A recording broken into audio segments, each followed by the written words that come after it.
Yo guys, another video here on MSSHNL Explains. Today we are gonna fully review the ASUS Strix Gaming GTX 1080 overclocked. I already did an unboxing video which you can see over here. That video contains a lot of shots of the card as well, so you can see what it looks like. This video is more going to be like benching and stuff, figuring out what the performance is and the other features of this card, which I'm going to be talking about, like aura, the fan designs, fan headers on the card itself. But I already got two GTX 980 Ti's in SLI in my system, so I'm going to benchmark them first. Let's do that, and then I'll come back to you with the 1080. Let's go! Like said, I'm going to benchmark this Strix Gaming GTX 1080 as well, but first I'm going to benchmark my own setup. My own setup consists of two Strix GeForce GTX 980 Ti's overclocked. I'm going to show you how to do it. I'm using Firestrike to benchmark. We're going to use the Firestrike Extreme preset, which I reduced to 1080p, and I didn't include the demo. I don't want to see the demo, I don't care about the demo, I just want to run the benchmark. I started the benchmark right now. So it's collecting some system information, and to record the minimum, maximum and average frames per second I'm using fraps. So at the beginning of every test I'll press F11, the FPS in the top will get a green background, and then you can see that FPS has been starting to record it by fraps. And then after this video, which I'll fast forward to the end, I will show you the result, guys. So let's go.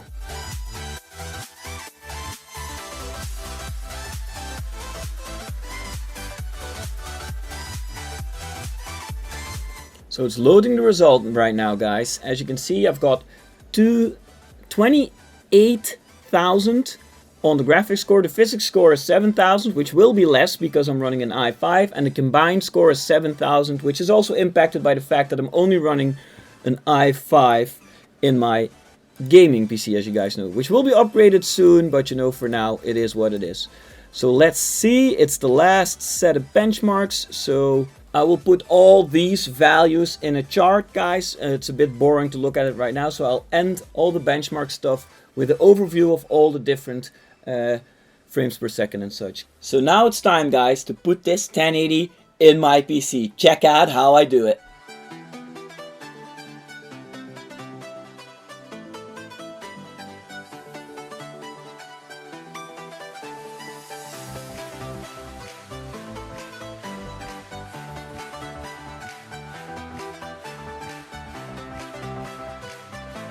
So this Strix Gaming GTX 1080 comes with ASUS's latest fancy thing called Aura. I'm going to show you. I already installed the application on my computer, and I can now choose the color of the logo and all the LEDs on the card. As you can see now it's pink, and then I'll switch it to red, and you see it turns red, and I'll make it green, and it turns green, and you can make it less bright, and it goes less bright, and you can turn it to blue. It goes blue, freaking amazing, and you can also let it color cycle, which is really cool. It goes through all the colors.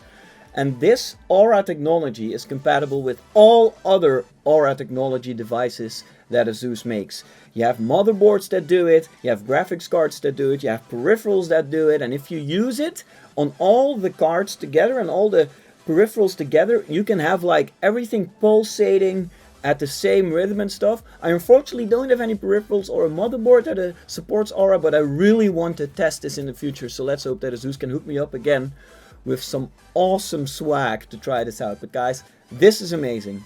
Enough of that, let's go benchmarking. I'm gonna benchmark this Strix Gaming GTX 1080 exactly the same as I did the 980 Ti's. Firestrike 1080p, no demos, fraps for the frames. That's it. Easy peasy, lemon squeezy. Let's get benching, guys. Here we go.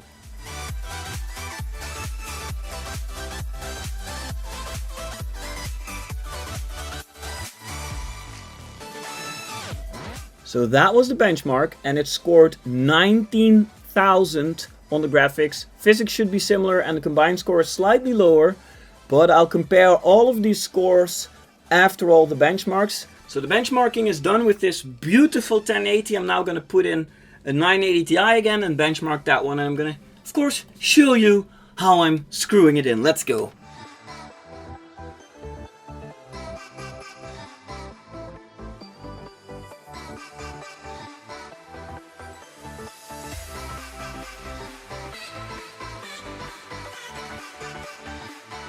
And last but not least, I'm gonna run the Firestrike Extreme benchmark on 1080p, no demos, against a single Strix Gaming 980 Ti overclocked. And I'm really curious to see how this one is gonna rank up against that 1080.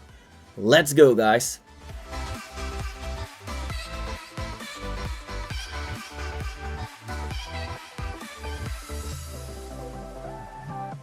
And that was the test, guys, and a single 980 Ti ends up with 15,000 graphics score, 7,000 physics score, which of course is heavily limited by my processor, and I'll show you all the results in a table after this shot. Let's go to that.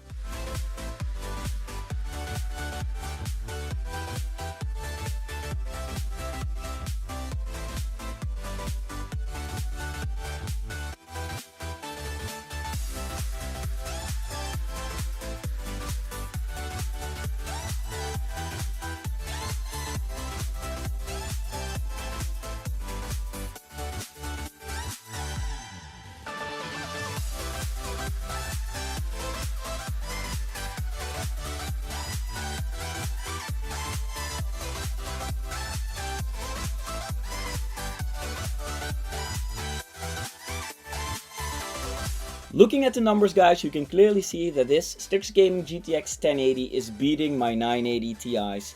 It is not beating my two 980 Ti's in SLI, but guys, let's be fair. Who would expect that? What I do like about this card a lot, making me really wanting it, is the aura, guys. The aura is insane. The RGB colors are bright. It looks amazing, I love it, I want this in combination with an ASUS motherboard in my life. The ASUS motherboard can also control like a RGB LED strip, and all of that together will lead to all your components having the same RGB lighting, the same rhythm, the same color, everything is synced. Wow, I want that. Also, what I really liked about this card is how silent it was. It is silent, guys. I hear a difference between this card and my 980 Ti, so they have even further improved their fan design. What's also really neat, this card has two fan headers. That means you can hook up two case fans to this card, and as the card starts heating up, it ramps up the RPM on these case fans, supplying some additional cool air, cooling the card. Brilliant, because a lot of people have like an all-in-one water cooler for their CPU. So it's only their GPU that gets heat because, you know, the CPU is extruding it via the water cooler. That is smart, using this technology with the case fans to further improve the performance of the card. All in all, lots of new tech combined with, of course, ASUS's best build quality ever. I like this card and I could recommend it to everybody who is looking into buying a 1080, guys. That concludes my review. I really thank you for your time and your attention. If you liked the video, please subscribe. Also, drop a like if you want to see more of these kind of videos. I do really like making reviews, so I hope I can do more in the future. For now, everybody, thank you for watching, and I'll see you at the next one. Bye-bye!